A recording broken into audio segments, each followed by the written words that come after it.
Antes de arrancar con unas canciones, vamos a compartir lo que dice el Salmo 118, del versículo 1 en adelante. Dice: agradeced a Adonai porque Él es bueno, pues eterna es su bondad. Diga ahora Israel que para siempre es su misericordia. Diga ahora la casa de Aarón, pues eterna es su bondad. Digan ahora los que temen al Señor que para siempre es su misericordia. Desde el aprieto invoqué a Dios, me respondió con holgura Dios. El Señor está conmigo, no temeré lo que me pueda hacer el hombre. Adonai está conmigo, me ayuda, y yo podré mirar a los que me odian. Mejor es confiar en el Señor que confiar en el hombre. Es preferible acompañarse en Adonai que confiarse en príncipes. Todas las naciones me rodearon, mas en el nombre del Señor yo las destruiré. Me sitiaron también, me rodearon, en nombre de Adonai, pues los destruiré. Me rodearon como abejas, se enardecieron como fuego de espinos, mas en el nombre del Señor yo las destruiré. Me echaste una y otra vez para que cayera, y Adonai me socorrió. Mi fortaleza y mi cántico es... Voz de canto y de salvación en las tiendas de los justos, la diestra de Adonai realizará proezas. La diestra del Señor es sublime, la diestra del Señor hace valentías. No moriré, sino viviré y relataré las obras de Dios. Me castigó gravemente Dios, mas no me entregó a la muerte. Abrid para mí las puertas de la justicia, entraré en ella a darle gracias a Dios. Esta es puerta del Señor, por ella entrarán los justos. Te agradeceré porque me respondiste y fuiste para mí para salvación. La piedra que desecharon los edificadores ha venido a ser cabeza del ángulo. De parte de Adonai provino esto, ella es maravillosa a nuestros ojos. Este es el día que hizo el Señor, nos gozaremos y alegraremos en él. Por favor, Adonai, salva ahora. Por favor, Adonai, haznos prosperar ahora. Bendito el que viene en el nombre del Señor. Desde la casa del Señor os bendecimos. El Dios es Adonai y ha iluminado a nosotros. Atad las ofrendas festivales con cuerdas hasta los rincones del altar. Mi Dios eres tú y te alabaré. Dios mío, te exaltaré. Glorificad a Adonai porque es bueno, porque eterna es su misericordia. Amén. Acá, traducción del hebreo al español, bondad, pero sabemos bien también que el término bondad se puede referir a la misericordia y la grandeza del Señor.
ellos desde el monte de su santidad.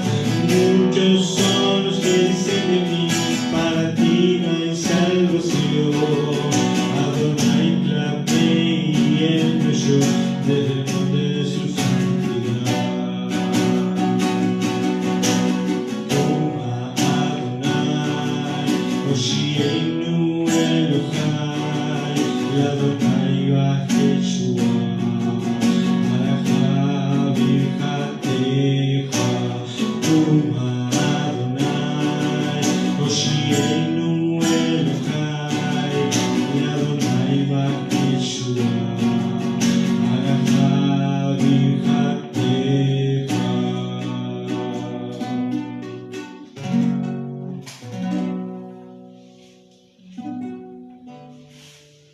Bueno, ahí. Bueno, nos encontramos en este ciclo anual de la lectura de la Torá y siempre nos guiamos con lo que está establecido, en este caso por el judaísmo, ¿no? Que ellos van todos los años leyendo la Torá, o sea, los 5 libros conocidos como los 5 libros de Moisés: Génesis, Éxodo, Levítico, Números y Deuteronomio. Su nombre es en hebreo Bereshit, Vaikra, Bamidbar, Devarim y Shemot, Éxodo.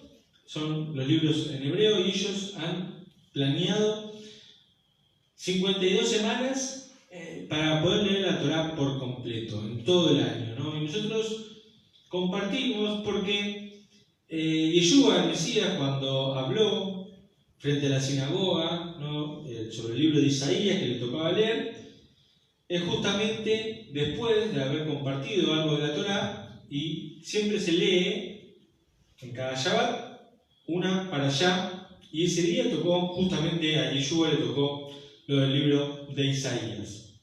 O sea que es un procedimiento que viene hace siglos, hace años, hace miles de años en todas las sinagogas, o en este caso congregaciones, ¿no? Que adoptamos el método que tiene el judaísmo para leer toda la Torá en un año. Ya nos encontramos en el final del libro de Números, que he estado acompañado, si bien yo no arranqué del principio de Génesis en el año anterior, arranqué unos cuantos capítulos después, pero ya nos va a tocar terminar la Torá y volverla a empezar y compartir cada Shabbat con ustedes esto. Y en esta semana toca dos para allá, una que se llama Matot y la otra se llama Maese. La primera abarca de Números capítulo 30, o Bamidbar, versículo 2, y de la otra del número 32 hasta el versículo 42. La otra del número 32-43 hasta el final del libro de Números 36. Esta semana van las dos juntas y ya terminamos con el libro de Números, y la semana que viene empezamos con el libro de Deuteronomio, ¿no? O Devarim, como es su nombre en hebreo. Vamos hoy a hablar acerca de varios puntos y destacar uno en particular que se acerca de los votos o las promesas a Dios. Vamos a leer lo que dice Números capítulo 30, versículo 2, si lo tenés ahí, lo podés leer a vos, el versículo 2 y el versículo 3. Cuando alguno hiciere voto al Señor o hiciere juramento ligando su alma con obligación, no quebrantará su palabra, hará conforme a todo lo que salió de su boca. Mas la mujer, cuando hiciere voto al Señor y se ligare con obligación en casa de su padre, en su juventud.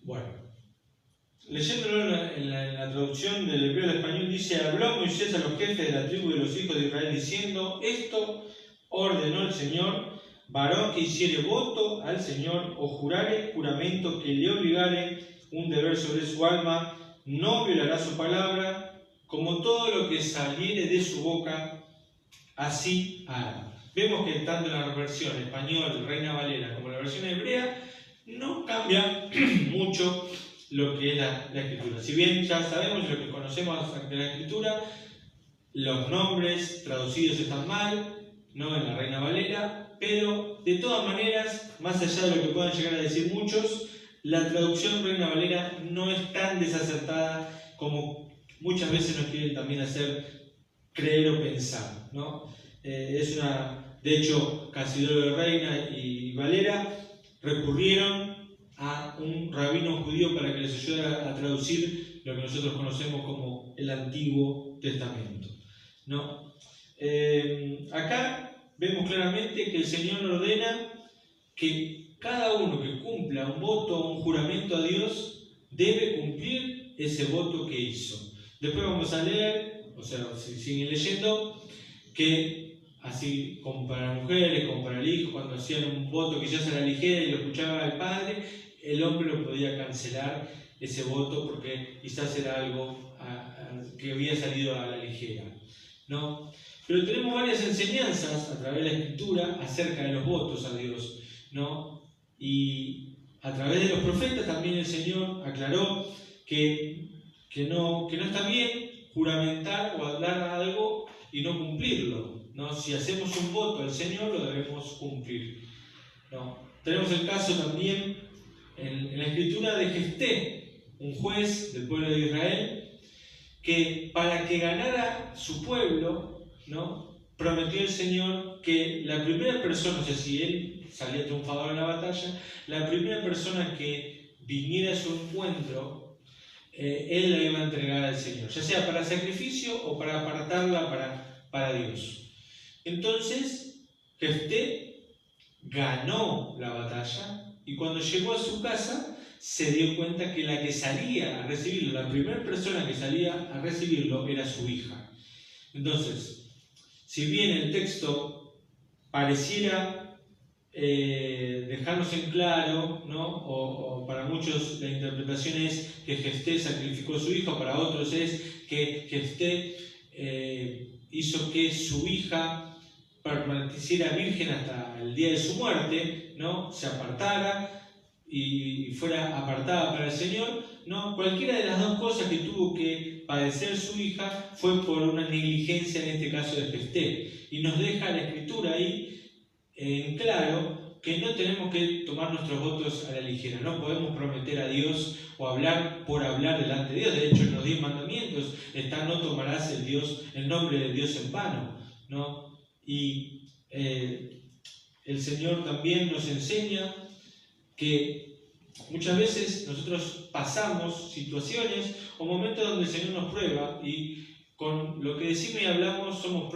puestos a fuego con nuestras palabras, ¿no? A veces nos encontramos en situaciones difíciles y decimos: Señor, si tú nos sacas de esta situación, yo te prometo tal cosa. Y después la tenemos que cumplir y a veces se hace difícil porque pedimos cosas más difíciles. Por ejemplo, creo yo, habemos visto muchas novelas, esas típicas novelas donde se enferma la persona que ama y prometen no acercarse más a esa persona, a Dios le prometen con tal que la sane, y después la persona se sana y no se pueden acercar, pero después no pueden cumplir con su juramento y terminan errándole el juramento que le hicieron a Dios, ¿no?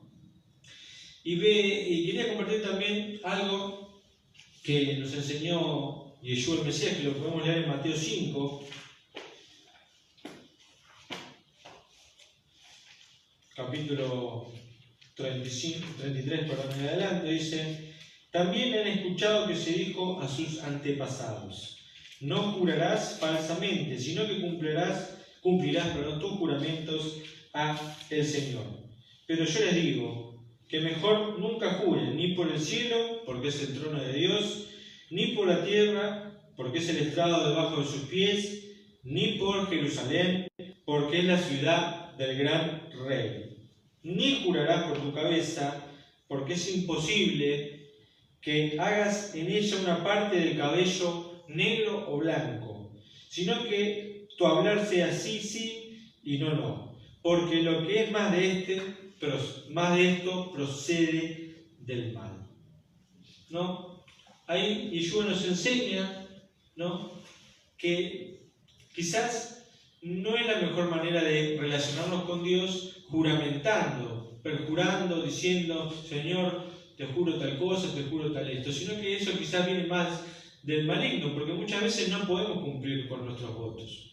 Y el Señor nos pide, ¿no?, que seamos obedientes a Él y que podamos cumplir aquellas cosas que nosotros prometemos, ¿no? Y que no nos apresuremos en nuestros labios a decir cosas, porque nosotros no podemos hacer nada, o sea, a Dios, juramentar por Dios es sobre todo muchísimo más grande que nosotros, ¿no? Juramentar por la tierra Jerusalén es la ciudad del gran rey, no se debe hacer, ¿no? Juramentar por nosotros mismos, nosotros no podemos cambiar de nosotros nada, como decía Jesús, ¿no? Y lo dice claro, y Yeshua en este caso, ¿no? No podemos hacer nuestra piel rubia, blanca, celeste, no podemos hacer nada nosotros.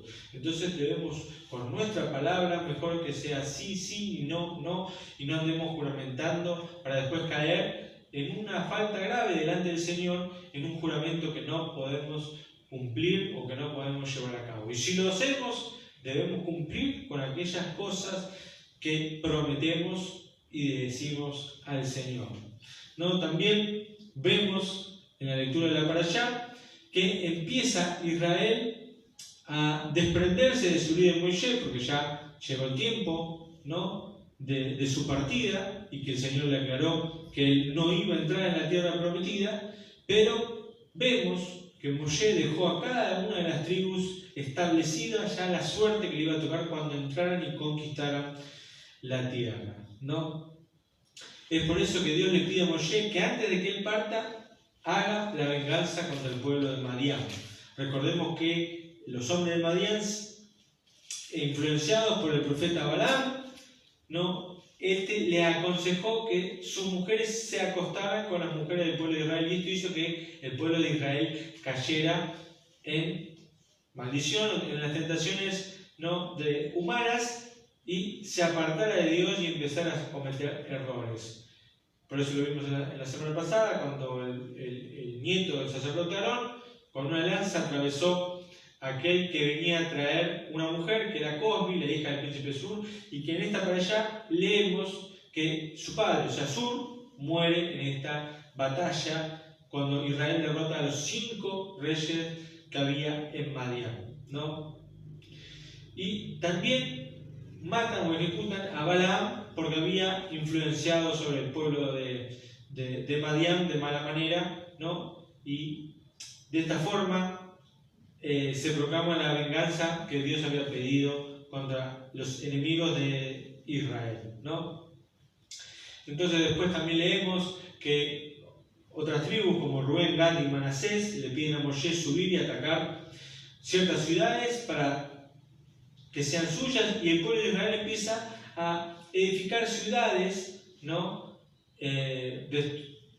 Destruyendo a los pueblos que estaban ahí rodeándolo y entrando en la tierra de Canaán, la tierra que Dios había prometido. Miren de qué tiempo Dios había prometido esa tierra para el pueblo de Israel, y el pueblo de Israel estaba entrando en ella.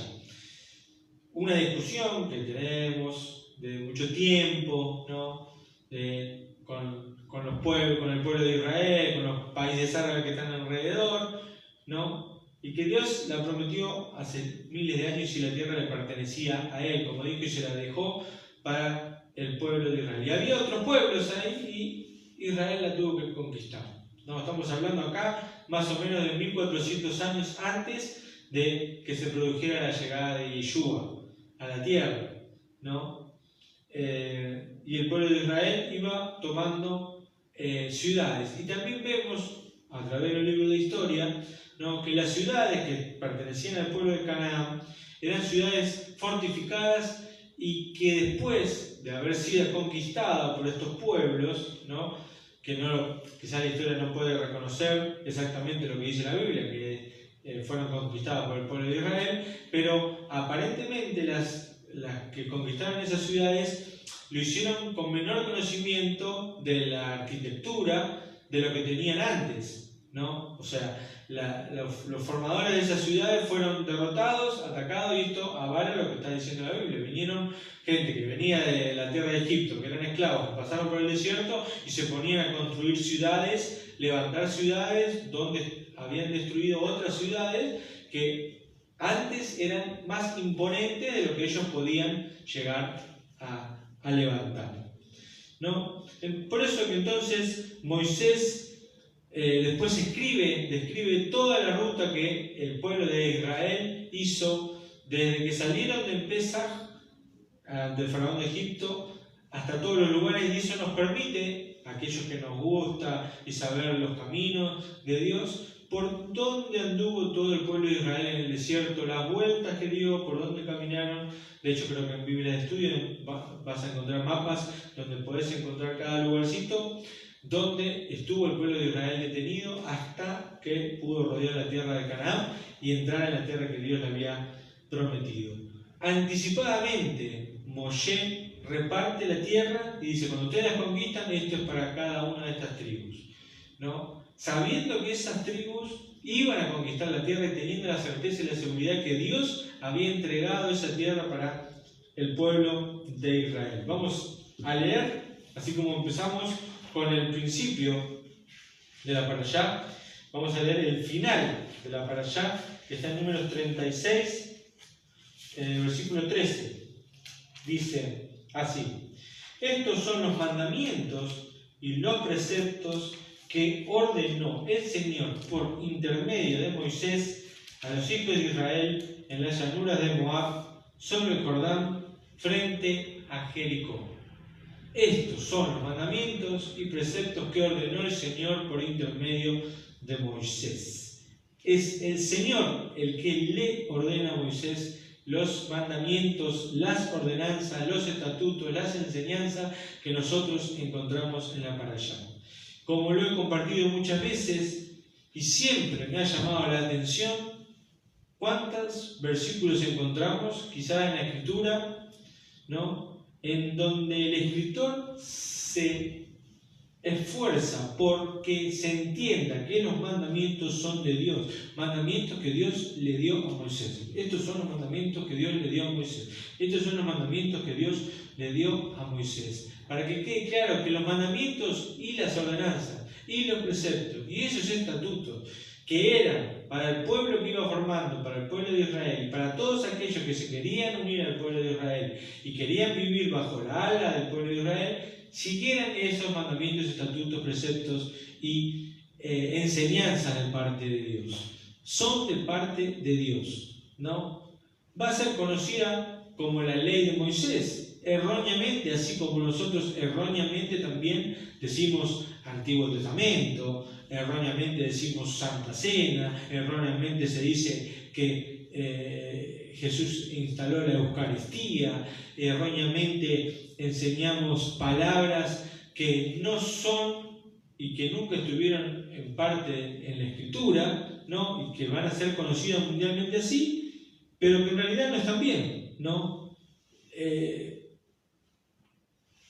El Señor, cuando hablaba, me refiero a Yeshua, cuando hablaba de la Torá, se refería a ella como la Torá, como las Escrituras. Cuando hablaba de los profetas, los escritos, ¿no?, o mejor dicho, los salmos. Cuando nosotros leemos en el Nuevo Testamento, cuando lees que Jesús está diciendo la ley, los profetas y los salmos, está refiriéndose al orden hebreo establecido del Tanaj, ¿no?, que nosotros lo conocemos y mal llamamos como Antiguo Testamento. La palabra de Dios no puede ser antigua. Llamar a la palabra de Dios algo antiguo, viejo, pasado, es horrendo, porque ahí es donde encontramos más la verdadera palabra de Dios. Dios hablando a través de Moisés, Dios hablando al pueblo de Israel, después Dios hablándole a los profetas, haciendo que retornen al pueblo a la ley, a los mandamientos, a la Torá, ¿no? Y después los escritos, pensamientos y consejos que nos da con esos hombres inspirados por Dios para que nosotros podamos manejar mejor las cosas en la vida. Leemos el Salmo, hoy leímos el Salmo 118. Si hubiéramos tenido que leer el Salmo 119, más o menos hubiéramos tomado una hora, porque es largo, habla toda una exaltación a la Torá de Dios y a la palabra de Dios, ¿no? Y que tiene que quedar en claro a todo aquel que cree en el Señor que los mandamientos y lo que estaba en la Torá son mandamientos dados por Dios y que Yeshua en ningún momento los invalidó, ¿no? Ni tomó como hace quizás el cristianismo, de justamente utilizar palabras que él no dijo para cambiar algo que es totalmente diferente, porque para un creyente el Señor abolió la Torá, pero es mentira, porque el Señor mismo dijo que yo no he venido a abolir la Torá, y utilizaron esa misma cosa para decir que ahora él había abolido la Torá, los mandamientos de Dios. No, eso no es cierto. Esto es lo que quería compartirle, ¿no? Que eso no viene de parte de Dios. La ley va a ser conocida como la ley de Moisés, y en algunos versículos del Nuevo Testamento vamos a encontrar entre las discusiones religiosas del momento con los que eran los líderes espirituales de la nación, que eran judíos, fariseos, saduceos o demás grupos que había en ese momento que discutían con Jesús. Justamente lo que discutía Jesús eran las tradiciones humanas, y muchas veces las tradiciones humanas cambian lo que había sido establecido por Dios, porque la ley podría haber sido mejor conocida como la ley de Dios, o como se decía la Torá o las Escrituras, ¿no? Que eran la palabra de Dios de ese momento.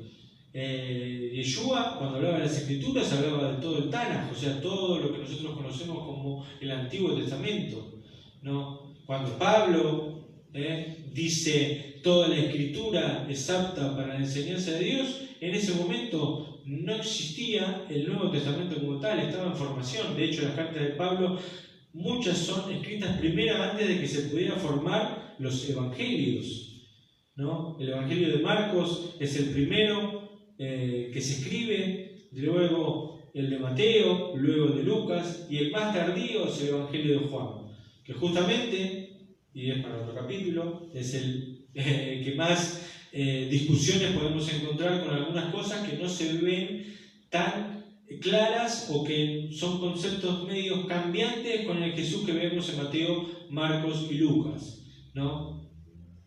Y después se va formando el canon del Nuevo Testamento con el correr de los años, pero cuando Pablo escribe la carta a Timoteo y le dice toda la Escritura es apta para enseñar, le está hablando del Tanaj, de lo que llamamos el Antiguo Testamento.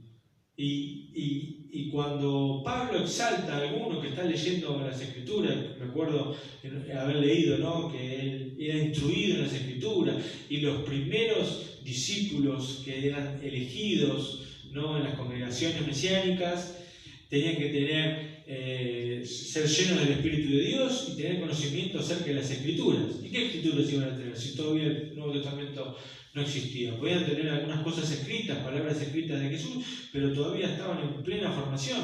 Por ende, conocían y sabían muy bien acerca de las Escrituras. Por eso vemos en los primeros discursos de Pedro hablando acerca del profeta Joel, ¿no? Vemos el discurso de Esteban, antes de morir, hablando todo lo que está en la Torá, desde el Génesis, desde el comienzo del Génesis, pasando por todo lo que pasó por Moisés en el pueblo de Israel y llegando hasta la parte donde podía hablar y defenderse acerca de Yeshua el Mesías. Entonces los mandamientos son de Dios. Las palabras que encontramos de Génesis al Deuteronomio son de Dios. Es ahí donde encontramos el corazón de Dios y donde está realmente la palabra de Dios, ¿no? Podemos tener miles de discusiones, pero si la Escritura no está, pasamos a ser esa clase de personas que siempre criticamos muchas veces cuando los judíos erróneamente piensan, ¿no?, que estaban cegados por la ley de Dios. No, lo que Jesús criticaba eran sus tradiciones, ¿no? Y si vamos a una iglesia evangélica tiene tradiciones, si vamos a una iglesia católica tiene tradiciones que no están en la Escritura, si vamos a los testigos de Jehová, tradiciones que no están en la Escritura. Cualquier congregación que podamos levantar, seguramente porque quizás alguno se sienta mal con lo que está pasando, qué sé yo, o entendemos esta interpretación de la Escritura, seguramente va a fallar en algo porque somos humanos, ¿no? pero realmente, si no está en la Escritura, no es de buen provecho. Lo que está en la Escritura es lo que podemos sacar adelante y es lo que podemos sentir que viene siempre de parte de Dios. Bueno, esto fue un poco lo que quería compartir acerca de la parashá de esta semana, de no tomar votos a la ligera, de la importancia de entender que estos son mandamientos y ordenanzas de Dios. Como siempre digo y repito, no va el castigo porque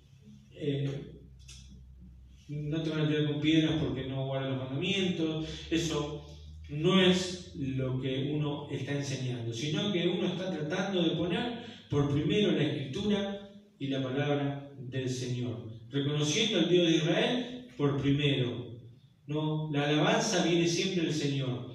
Yeshua siempre habló de que su Dios era vuestro Dios. No, voy a Dios, que es mi Padre, y que es su Padre, y que es mi Dios y vuestro Dios, ¿no? Eso fue lo que enseñó Yeshua, ¿no? Adorar a Dios, ¿no? Alabar a Dios, estar primero el Señor Adonai, Elohim, ¿no? Hashem, como se le llama dentro del pueblo de Israel. La importancia es siempre lo principal, ¿no? Muchas veces, bueno, nos vamos a encontrar en congregaciones donde algunos dicen que todo el mensaje tiene que ser cristocéntrico. Bueno, lamento informarles que Jesús no era cristocéntrico, sería padrecéntrico, ¿no?